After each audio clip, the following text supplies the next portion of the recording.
नमस्कार।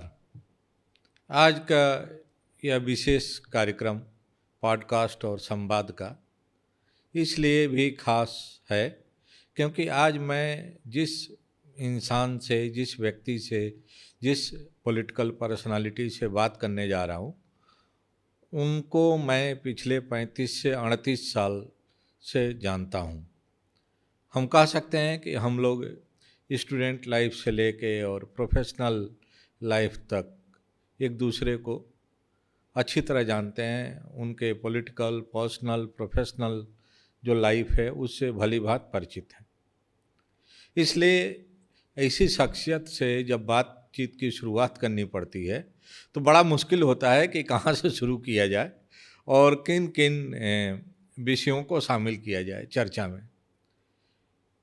तो है तो बड़ा चुनौतीपूर्ण, लेकिन फिर भी शुरुआत करते हैं। डॉक्टर दिनेश शर्मा जी हमारे आज के इस खास कार्यक्रम के मेहमान हैं और डॉक्टर साहब से मैं बातचीत की शुरुआत करना चाहता हूं कि आरएसएस और डॉक्टर साहब का संबंध और संपर्क कब हुआ और इसके पीछे की क्या पृष्ठभूमि रही। देखिए, अपने आराध्य का, अपने माता पिता का, अपने पूर्वजों का संबंध वर्णित नहीं किया जा सकता। संघ एक ऐसा श्रद्धा का केंद्र है मेरे लिए, जिसको मैंने बचपन से देखा है। मेरे पूज्य पिताजी श्री स्वर्गीय पंडित केदारनाथ शर्मा पाधा जी संघ के स्वयंसेवक थे। और ये वो दौर था जब संघ का प्रारंभिक दौर था पिताजी के समय, वो जैसा बताते थे। और संघ के सभी वरिष्ठ लोगों का आगमन आज भी होता है। संघ परिवार का बड़ा से बड़ा कोई पदाधिकारी या दायित्वधारी होता है तो अपने छोटे छोटे कार्यकर्ता को वहाँ जाने में हिचक नहीं होती। और वो छोटा सा घर था मेरा, मैं तो अभी भी उसी में रहता हूँ स्मृतियों के कारण। जहाँ पूज्य भाऊराव जी आए, रज्जू भैया तो बहुत बार आए, पंडित दीनदयाल उपाध्याय जी का तो कई बार आगमन और रहने का भी क्रम वहाँ पर कई बार हुआ। सानिध्य पिताजी को उनका प्राप्त हुआ। दत्तोपंत ठेंगड़ी जी को कई बार भोजन कराने का अवसर मुझे भी मिला है।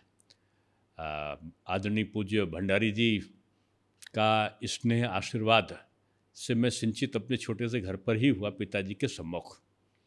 ठाकरे जी से लेकर नानाजी देशमुख जी तो जब लखनऊ आते थे तो उनका एक बार आगमन पिताजी के साथ कहीं ना कहीं ज़रूर होता था। और मैं कई बार तो उनके पास लूना मोपेड थी। पिताजी बहुत 10 रुपये से उन्होंने व्यवसाय शुरू किया था, लेकिन एक समय आया था कि 100-150 लोग काम करते थे। और जो उन्होंने गाड़ी ली पहली, तो 71 या 72 की ऐसे ही रहा होगा, तो उन्होंने एक कार तो पार्टी कार्यालय को दी। उसमें माननीय राम प्रकाश जी गुप्ता वगैरह सर्वोच्च नेताओं में से थे। और दूसरी गाड़ी उन्होंने आदरणीय कल्याण सिंह जी के चलने के लिए पार्टी कार्यालय को दी थी। तो वो दौर मैंने देखा है। और ख़ुद मोपेड से चलते थे, तो उनकी मोपेड चलाना सीख लिया था। कोई आता था, आदरणीय गोविंदाचार्य जी को भी कई बार मोपेड पे ले गया मैं। आदरणीय नानाजी देशमुख से लेकर और सभी माननीय अटल जी तो मेरे लिए एक तरीके से जिसको मैं कहूँ कि आदर्श थे, मेरा आदर्श है मेरे। और सपनों का एक जो भंडार मेरे मन और मस्तिष्क में आया, उसके सृजनकर्ता के रूप में मैं अटल जी को मानता हूँ।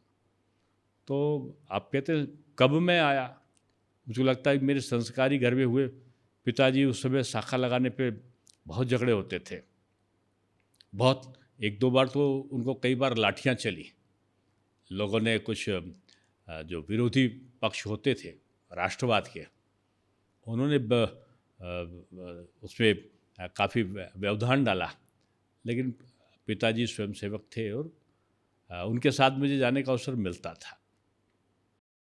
डॉक्टर साहब, जितना मैंने आपको देखा है कि ये तो रहा कि आरएसएस से एक अपना, हम कह सकते हैं कि पैदाइशी जुड़ाव रहा है। लेकिन मेरा जो भावात्मक जुड़ाव व्यक्तिगत रूप में जो बढ़ा पिता, वो माननीय पूज्य ब्रह्मदेव शर्मा भाई जी और आदरणीय स्वांत रंजन जी। इन लोगों का सानिध्य मुझे और आदरणीय वीरेश्वर द्विवेदी जी, इन लोगों से मैंने बहुत कुछ सीखा, समझा, उनके साथ बहुत रहा।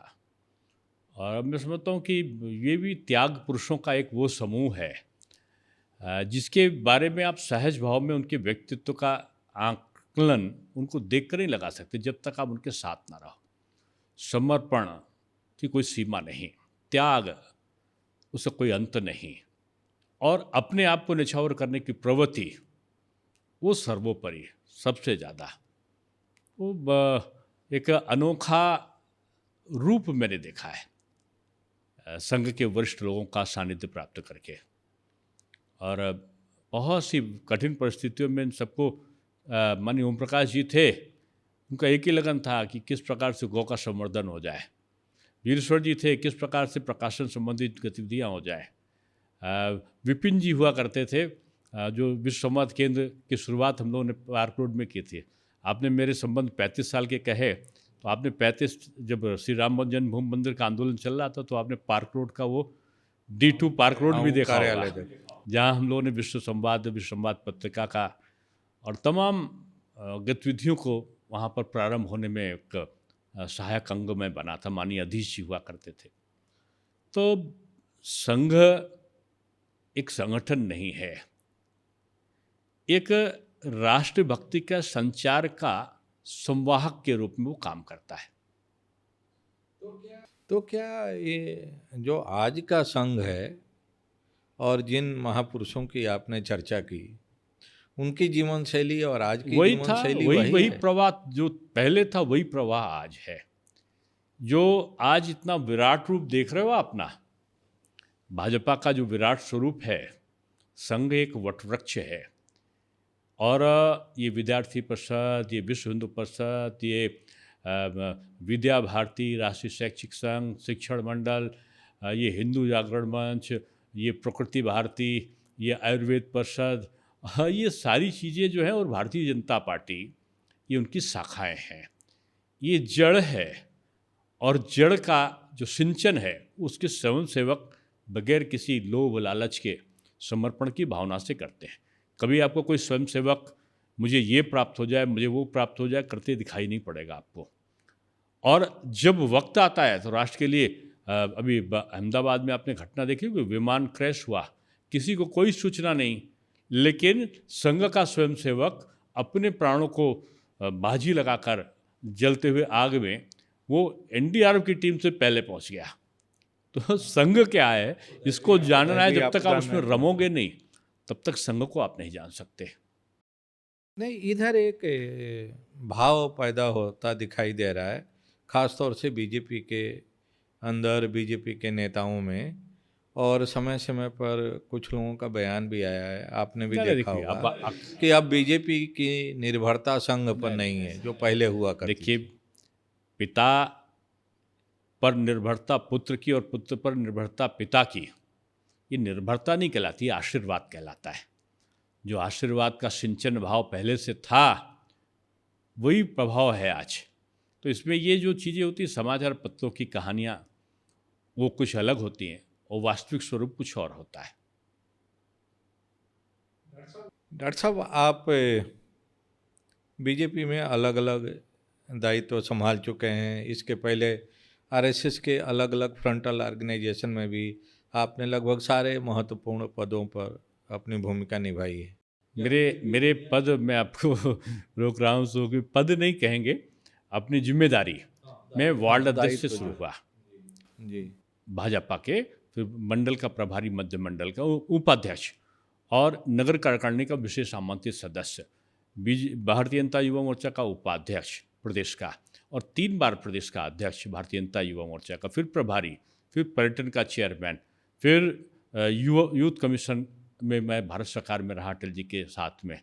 उसके बाद में 2 बार 11 साल में महापौर रहा, और उसी दौरान राष्ट्रीय उपाध्यक्ष बना, उसी दौरान गुजरात का प्रभारी बना, उसी दौरान सदस्यता महाअभियान का मैं संयोजक बना, और उसके बाद उप मुख्यमंत्री, और आज जो मेरी यात्रा है वो राज्यसभा के सांसद के रूप में चल रही है।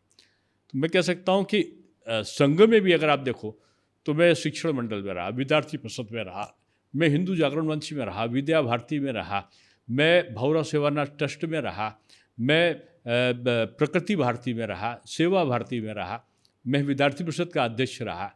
तो ये जो आपका हिंदुस्तान समाचार चल रहा है, इसकी प्रारंभिक दौर में पुनर्स्थापना की गई थी वही श्री राम जन्मभूमि मंदिर आंदोलन के दौरान, तो उससे भी संबद्ध रहा। तो बहुत सारी चीज़ों पे करने का मुझे सौभाग्य मिला है और मैं समझता हूँ कि जो समय है वो बहुत तेज़ से चलता है। इसलिए वर्तमान में मैं देखता हूँ क्या था, क्या होगा, क्या नहीं होगा, भविष्य में क्या होगा, ये मेरी चिंता का भाव नहीं होता। जो मैं वर्तमान में हूँ, मेरा समय खाली ना हो। जिस दिन मैं उप मुख्यमंत्री नहीं रहा ना, यानी भूत हो गया वर्तमान से, तो दूसरे दिन से मैं फिर अपने दौरे करने लगा। तो पहले 100-200 लोग आते थे, तो आज 1000 से 1500 लोगों से सानिध्य मिलता है। एक दिन में 5-5 कार्यक्रम करने का अवसर मिला। एक दिन खाली नहीं रहा। अगर आप मेरा मोबाइल और देखेंगे तो आपको सोशल मीडिया से पता चलेगा, प्रतिदिन 5 कार्यक्रम, सैकड़ों लोगों से मिलना और कार्यक्रमों को करना। पार्टी ने दिया है ना, बहुत दिया है मुझे, अब पार्टी को देने का अवसर है। इसलिए जो एक स्वयंसेवक की भावना होती है ना, वो अपने लिए नहीं, वो समाज के लिए अपने आप को समर्पित भावना से वो सोचता है। मुझको लगता है कि पार्टी का जो आज आवश्यकता है पूरे देश को, बीजेपी की जो आइडियोलॉजी है उसने भारत को बहुत कुछ दिया है। अगर आप 11 सालों का 2014 के बाद का देखें तो 2014 के पहले का भारत और आज के का भारत जब आप विश्लेषण करने लगोगे तो बहुत दिखाई पड़ेगा। 2 हवाई अड्डे होते थे, आज 21 हवाई अड्डे उत्तर प्रदेश। उस सरकार की उपलब्धियों के बारे में आगे चर्चा करेंगे। अभी तो मैं ये आपसे जानना चाहता हूँ कि जिस पार्टी को आपने दुनिया की सबसे बड़ी पार्टी आपके संयोजकत्व में बनी, जब आप इसको पार्टी मैं के कन्वीनर संशोधित थे, करूंगा, माननीय मोदी जी की लोकप्रियता और आदरणीय अमित शाह जी का कुशल संगठन मार्गदर्शन में ये बना और मैं मात्र संयोजक रहा। तो एक जैसे होता ना कि सेतु बन रहा था, राम सेतु, तो गिलहरी एक एक ईंट डालती थी, समझती थी मैं बना रहा हूँ, तो उसी तरह मैं गिलहरी भाव में था। लेकिन क्या वजह है कि एक फुल टाइम अध्यक्ष अभी तक तय नहीं हो पा रहा है? नहीं, पार्टी हमारी पूरी तरीके से काम करती है। आदरणीय नड्डा जी के नेतृत्व में भी हम काम कर ही रहे हैं ना। हमारी टीम कुशलता से संचालन कर रही है। एक प्रोसेस है, उस प्रोसेस के आधार पर बीजेपी लोकतांत्रिक अपने संवैधानिक प्रावधानों के अनुसार चयन करती है और सारे अब प्रदेशों के चुनाव हो गए हैं। जो औपचारिकता होती है, कांग्रेस नहीं है कि किसी परिवार ने कहा इस परिवार के इस व्यक्ति को बना दो, वो बन गया, ऐसा नहीं होता। इसमें तो नीचे से चुनकर वार्ड से लोग आते हैं। अब तो उससे आते हैं ना, पोलिंग बूथ से चुनकर लोग आते हैं, तब भी इसका गठन होता है। तो क्या उम्मीद की जाए कि इस महीने हो ना, अभी जाएगा तो राष्ट्रीय ये तो अध्यक्ष हमारा का? शीर्ष नेतृत्व तो बताएगा, लेकिन जो लगता है कि ये सब औपचारिकताएं पूरी हो गई हैं और औपचारिकता के बाद भी कुल जो होता है उसी के बाद ही घोषणा होती है।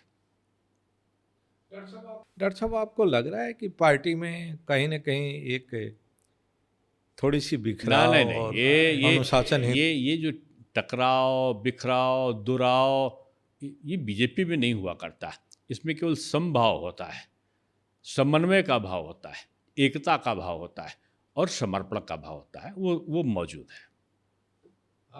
आप जिस हाउस के मेंबर हैं इस समय राज्यसभा के, उसके मैं सभापति उस पे के तो पद से टिप्पणी भी नहीं भी करूंगा, लेकिन क्योंकि उसका जवाब उन्होंने स्वयं पत्र लिखकर दे दिया है और पत्र में उन्होंने सारी चीज़ें लिख दी जो आप प्रश्न पूछना चाहते हैं, उन्होंने स्वयं, अगर आप पत्र को पढ़ लेंगे, उसका सारा जवाब उन्होंने दे दिया है। अगला उपराष्ट्रपति बनाने की अब क्या वो क्राइटेरिया होगी संवैधानिक पार्टी की? व्यवस्थाएं हैं, संवैधानिक व्यवस्था में अधिसूचना जारी हुई है और उसी प्रक्रिया में जो शीर्ष नेतृत्व निर्णय लेता है उस आधार पर होता है। उसमें हम लोग की कोई या किसी सांसद की या किसी उसकी भूमिका थोड़ी होती है। डॉक्टर साहब, कुछ बयान आ रहे हैं सोशल मीडिया पर, क्योंकि आज जो दौर है सोशल मीडिया का है, और उसमें आपके बीजेपी और संघ परिवार से जुड़े हुए लोगों के जो सोशल मीडिया अकाउंट हैं, उसमें एक चीज़ बहुत प्रोमिनेंटली देखने को मिल रही है धनखड़ जी के ना मैं एपिसोड उस के पर बाद, टिप्पणी नहीं करूँगा। उनके एपिसोड पर नहीं टिप्पणी कर रहा हूँ, उसमें ये कहा जा रहा है कि अब आगे से इस तरह का कोई चांस ना लिया जाए और जो विचार परिवार के और संघ से जुड़े हुए लोग हों उन्हीं में से नहीं, अब किसी को इसको ये विवाद का मुद्दा दायित्व नहीं दिया बनाना जाए। चाहिए, क्योंकि इसमें कोई विवाद है नहीं।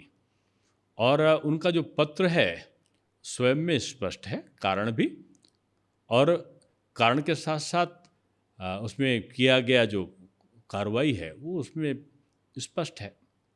इसलिए ना तो वो चर्चा का विषय है, ना ही विश्लेषण का विषय है। आप एकेडमिक में आपका काफ़ी अच्छा कैरियर रहा, as a student, as a professor. अचानक राजनीति में फुल टाइम आने के पीछे का क्या देखिए, मोटिव रहा? ये मैं भी आज भी अपने आप से प्रश्न करता हूँ कि मैं राजनीति में कैसे आया। लेकिन मुझको लगता है कि बचपन में मैं अपनी माँ से पूछता था, तीसरे चौथे में था तो हाई स्कूल इंटर के लोगों का कोर्स पढ़ने का शौक़ था। तो सामने गुप्ता जी का परिवार रहता था, तो उनके बच्चे पढ़ाई नहीं करते थे, उनके पिताजी बेल्ट से मारते थे उनको, और वो रेलवे में नौकरी करते थे, शाम को साइकिल से लौटते थे और पढ़ते ना मिले तो उनकी पिटाई होती थी, होमवर्क किया कि नहीं किया, तो वो मुझसे करा लेते थे। मैं तीसरे या चौथे में पढ़ता था, मुझे ध्यान नहीं है, और मुझे गोदी लेके गुरुजी करके घूमते थे। तो अम्मा से मैं पूछता था, अम्मा ये गुरुजी क्या होता है? मुझे, बेटा ये सबसे बड़ा होता है, और इसलिए बड़ा होता है, जो गुरु होता है ना, उससे चपरासी से लेकर राज्यपाल तक के बच्चों का मार्ग का निर्देशन करता है, समाज की दिशा और दर्शन को करने में वही व्यक्ति सक्षम होता है। तो मैं टीचर बनने की तरफ गया, लेकिन घर का वातावरण ये था कि चुनाव आते थे, पिताजी, अम्मा रोना शुरू कर देती कि पिताजी ने कोई ना कोई चीज़ बेच देंगे। इतने बड़े थे नहीं शुरुआती दौर पे, लेकिन जुनून था। लोग नारा लगाते थे जनसंघ के समय, तो मैं तो छोटा था, तो बच्चा की टीम को भेज देते थे कि जाओ टाफ़ी लो, बांटो, नारे लगाओ, क्योंकि उस समय कांग्रेस का अत्याचार देखने लायक होता था कि कार्यालय खोलते थे तो लाउड स्पीकर उठा ले जाते, उसमें लाउड स्पीकर से प्रचार होता था। जो प्रचार करने वाले होते तो उन पर झूठा आरोप लगा के जेल में भेज देते थे। पिताजी का बहुत सम्मान था, इसलिए चुनाव होता था तो खड़े हो जाते, तो सैकड़ों लोग पीछे होते थे। पादाजी वो पहलवान भी थे और कर्मकांडी ब्राह्मण थे, तो उनका अच्छा सम्मान था। तो मैं देखता था कि इतना इन लोग सम्मान क्यों कर रहे हैं। तो वो क्या करते थे कि चुनाव में जो लड़ रहा प्रत्याशी, तो खर्चा स्वयं कोई चंदा तो देता नहीं था उस समय, तो कहीं अपना कोई सामान बेच दिया, कहीं एक दो बार तो ऐसे अवसर है उनका, मैं इस पर वर्णन नहीं करूँगा, उन्होंने अपना चलता हुआ कारखाना था गोदाम कागज़ का, तो रद्दी कागज़ का गोदाम था उनका, वो पूरी बिल्डिंग बेच दी उन्होंने और पार्टी में लगा दिया। तो उनका जुनून देखता था मैं, क्या मिलता है आपको, आप पद नहीं लेते हो फिर भी कर, उनका नहीं, पद के लिए नहीं, ये भविष्य के लिए कर रहे हैं कि देश अच्छी तरफ जाए और जनसंघ इसको ठीक कर सकता है। उस समय जनसंघ का जुनून था। छोटेपन में मैं क्या जानूँ जनसंघ है क्या है। वो कहते थे, तब रेडियो चलता था, टीवी नहीं था, तो मुझे आज भी वो नारे याद आते हैं।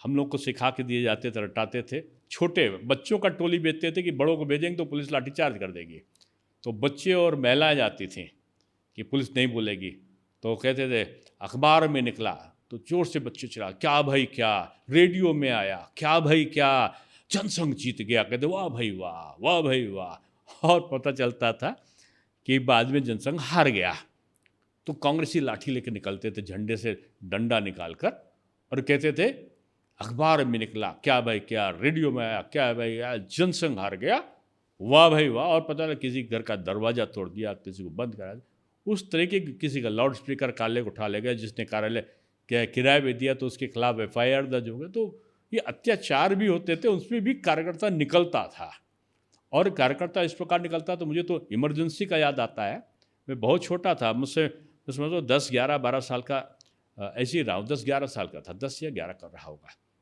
पिताजी को पकड़ने के लिए आ गई पुलिस, एकदम से भरभरा के, छोटा सा घर था, तो पिताजी छत पर से कूद के पीछे से निकल गए, और मैं और अम्मा के साथ में, हम भाई बहन सब लोग थे, तो हम लोग रोने लगे।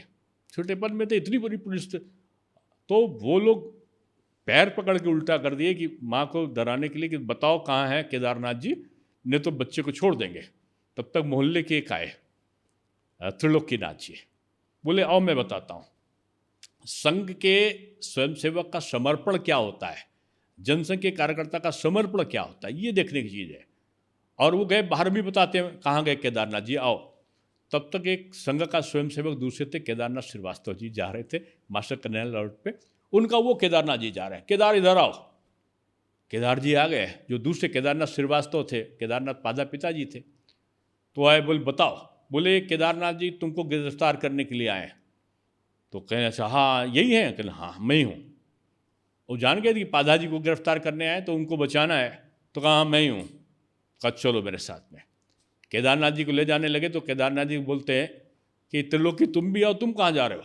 त्रिलोकी ने चलो भाई मैं भी चलता हूँ। 19 महीने की जेल काटी इमरजेंसी में, कुछ नहीं छू, मस्त होके चले गए कि हमें क्या मिलेगा, कोई नहीं मिलना है, कोई न विधायक जीतना है न सभासद जीतना है, लेकिन राष्ट्र के प्रति चिंतन भाव है, पार्टी के प्रति चिंतन भाव, उसी लिए काम करना है।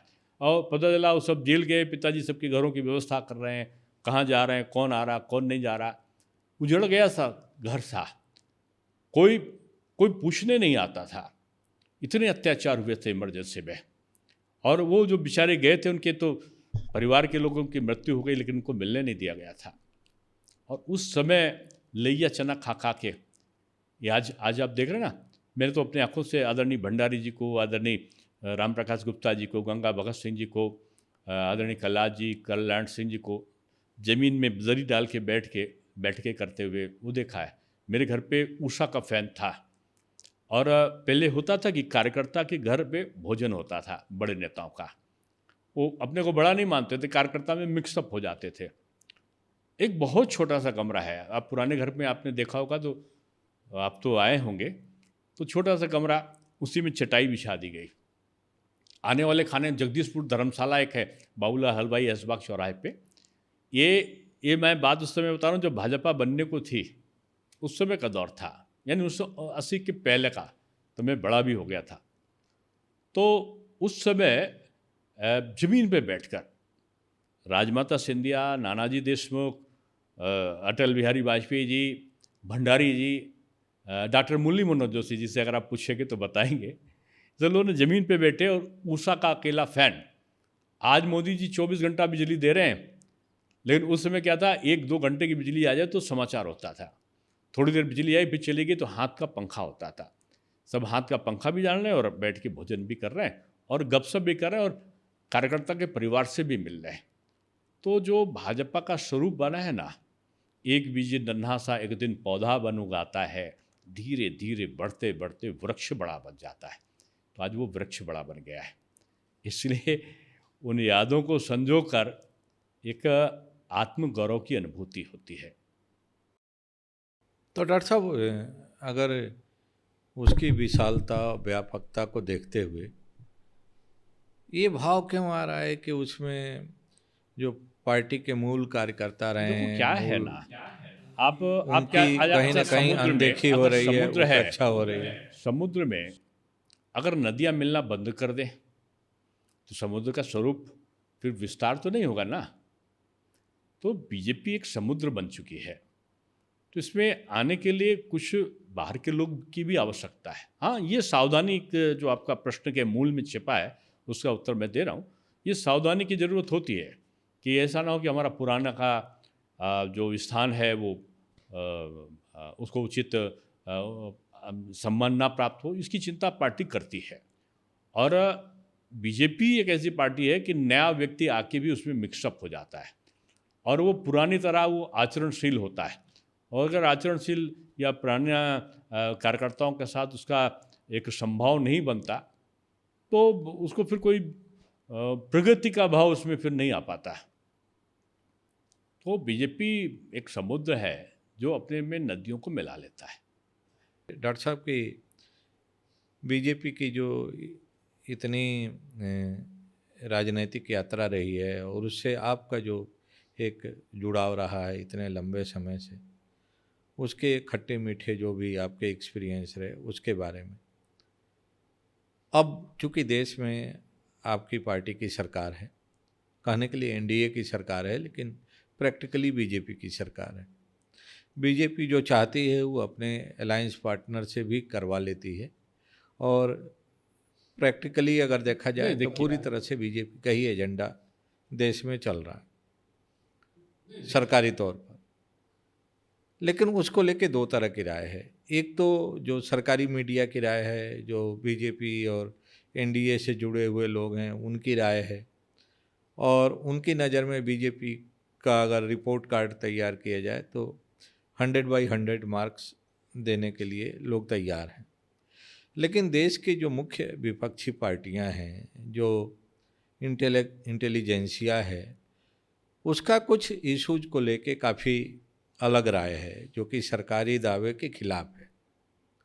उदाहरण के तौर पर रोजगार के सवाल पर, इकोनॉमी के सवाल पर, आप चूँकि प्रोफेसर हैं और इकोनॉमिक्स और फाइनेंस आप अच्छी देखिए तरह रोजगार, समझते हैं, इसलिए हम चाहेंगे कि आप इसको थोड़ा विस्तार से इस मैं पर चर्चा आपको करें। इसको संक्षेप में और एक उदाहरण फॉरेन के, आप पॉलिसी उत्तर के प्रदेश से सवाल। संबंध रखते हो इसलिए मैं कह दूँ, 2017 से 2022 तक सरकारी नौकरी कितनी मिली?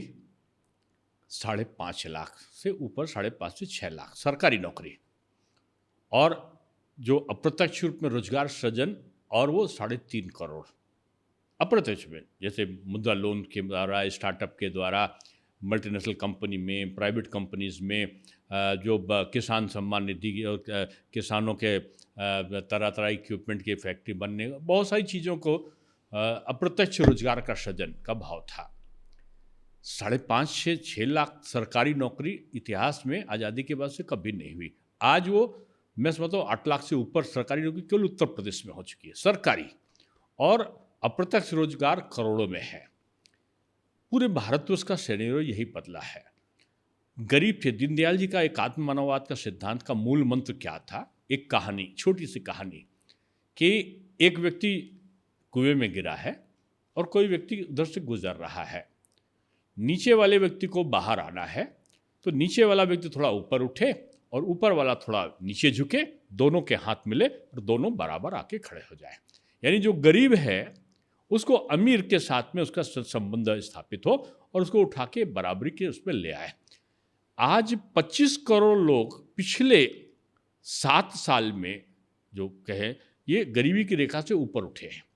और जो रोजगार का सृजन है, चाहे आप मध्यम जो उद्योग हैं, लघु उद्योग हैं, आज ये रोजगार सृजन का सबसे बड़ा केंद्र होते हैं। जापान की प्रगति इसी पर आधारित थी।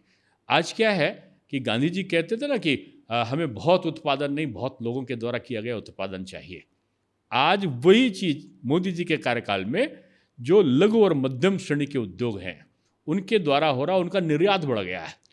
और तो और रक्षा की, हमने ये एक मनमोहन सिंह जी तो बहुत अच्छे व्यक्ति थे, लेकिन अर्थशास्त्री होने के बाद भी भारत की अर्थव्यवस्था डावाडोल थी। डेफिसिट फाइनेंसिंग का जोर था, मुद्रास्फीति बढ़ रही थी, महंगाई की दर बढ़ रही थी, बेरोजगारी बढ़ रही थी। आज क्या है, बेरोजगारी की दर कम हो रही, महंगाई की दर भी स्थिर या तो रहती या कम होती है। और सबसे बड़ी चीज़ ये है कि हम 11वीं अर्थव्यवस्था से 5वीं पे आए और 5वीं से हम 4वीं पहुंच गए, और 4वीं पे पहुंचते ही मोदी जी ने तीसरी अर्थव्यवस्था की यात्रा को प्रारंभ कर दिया। अब इसमें देखो आप, हम आयात काहे का करते थे? ज़्यादातर रक्षा सौदों का, पेट्रोलियम पदार्थ का। मैं बीच में रोक रहा हूँ, मैं थोड़ा आपको बीच में रोक रहा हूँ। आपने बहुत अच्छी बात कही, दीनदयाल जी का उदाहरण दिया, दीनदयाल जी का जो एकात्म मानववाद था उसका उदाहरण दिया। चूँकि आपसे इसलिए अपेक्षा है कि आप इसका बहुत ईमानदारी से जवाब देंगे कि इस समय देश का जो वेल्थ का डिस्ट्रीब्यूशन है, या जो इकोनॉमिक डिस्पैरिटी है, आपने फिर, मैं तो आपको अर्थ और विशेषज्ञ आप ही की सरकार के जो आंकड़े हैं उसके आधार पर, सब इंडिया में भी लिखा है, इसको आंकड़े को फिर से देखिएगा। जो गैप है वो कम करने के लिए आज जनधन खाता खुला है। तो आज जो बचत की दर आ रही है, आप देखो बचत की प्रवृत्ति बढ़ गई है, पहली चीज। मुद्रास्फीति की दर कम हो गई, दूसरी चीज। तीसरी चीज कि लोगों में जो ऋण लेने, जो उनकी मूल आवश्यकता क्या होती है, एक अर्थशास्त्री को जो समझने का काम होता है कि गरीब आदमी की जो है वो अमीर कैसे होता है, कैसे ऊपर आता है। उसकी आवश्यकता क्या होती है? बेटी का विवाह कैसे होगा, बेटा Purchasing बेटी capacity। पढ़ेंगे कैसे, हाँ। वो पढ़ेंगे तो उनका विवाह कैसे करेंगे, उनको नौकरी कैसे मिलेगी, हम घर में राशन अनाज कहाँ से आएगा, अनाज आएगा तो हम रहेंगे कहाँ, रहेंगे तो ये घर की जो आवश्यकताएं हैं ये कहाँ से, पानी कहाँ से आएगा, चूल्हा कहाँ से आएगा, बत्ती कहाँ से आएगी। आज क्या है, गाँव में बत्ती निःशुल्क के तरह हो गई है। आप ट्यूबवेल चलाओ तो फ्री है बिजली। गांव में पहले गांव में लाइट के लिए इंजीनियर के वहाँ जाते तो वो बात नहीं करता था। आज इंजीनियर घर में जाता है कि तुम्हारे वहाँ लाइट लगी कि नहीं, लगाने जाता है फ्री का कनेक्शन के लिए। आज 10 किलो, पाकिस्तान हमारा देश है, पाकिस्तान में वो 5 किलो राशन लेने के लिए, खरीदने के लिए लाठीचार्ज और गोली चल रही है। हिंदुस्तान में कोरोना के बाद भी 10 किलो राशन आज मिल रहा है प्रति लोगों को, और जो 10 किलो राशन मिल रहा है वो राशन ही नहीं है, उसमें तेल भी मिलता है, घी भी मिलता है, नमक भी मिल रहा है, और साथ में मकान भी दे रहे हैं गरीब को, मकान रहने की व्यवस्था भी, रहने के साथ साथ घर में माँ गैस का चूल्हा चलाए वो भी दे रहे हैं, उसके साथ साथ घर में हर घर नल भी होगा। ये किसी ने क्यों नहीं सोचा था? और इतनी छोटी सी चीज़ नहीं सोची थी माताओं बहनों को सम्मान का, कि जब आप चलते थे, मैं तो आपके घर गया था गाँव, और मैं जब चलता था तो देवरिया और ये पूर्वांचल में सड़क पे शाम को माताएं लोटा लेके खड़ी होती थी, तो मैं समझा नहीं था कि क्या है। तब पता चला, उन्होंने कहा कि ये सूर्य देवता के अस्त होने का इंतजार कर रहे हैं, कि ये लघु शंका करेंगे जब सूर्य देवता अस्त हो जाएंगे। आज मोदी जी ने हर घर में शौचालय हो, इतनी छोटी छोटी चीज़ों को सोचा है। तो अब शौचालय से उससे मुक्त है। अब बेटी की शादी करें, बेटी अगर होने वाली है तो गर्भावस्था में ही उसको पैसा मिल जाता है पोषण का, पैदा हुई तो फिर पैसा मिलता है, फिर उसको किस्त मिलती है कि जब वो पढ़ने लगेगी तो मुफ्त की सरकारी शिक्षा बेसिक की उसको दी जा रही है, उसके पढ़ गए तो शादी का खर्चा भी सरकार उठा रही है। और इतने सारे आयाम किए गए हैं कि आज नारी सशक्तिकरण का दौर है। 33% आरक्षण भी दिया है कि महिला और पुरुष का जो असंतुलन था वो आज बहुत सारा कम हुआ है। तो ये राष्ट्र धीरे धीरे कितना खराब किया गया था, आप सोचो कि मूलभूत आवश्यकताएं भी नहीं मिल रही थी, इस 11 साल में सारे कुछ आ गया। ये बात सही है कि सब कुछ नहीं समाप्त कर सकते आप एकदम से, लेकिन बहुत कुछ समाप्त किया है विसंगतियों को। डॉक्टर साहब, 80 करोड़ लोगों को राशन दिया जा रहा है मुफ्त में, ये तो आपकी ही सरकार का आंकड़ा है।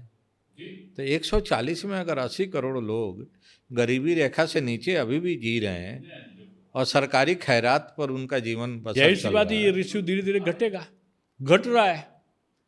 यही तो दिखाने की वजह थी कि इतने लोग थे जो अभी तक का गरीबी की रेखा के नीचे आ गए थे, और सरकार की 60 साल तक 65 साल तक का कांग्रेस ने या उसके बाद उनके सहयोगी ने राज किया।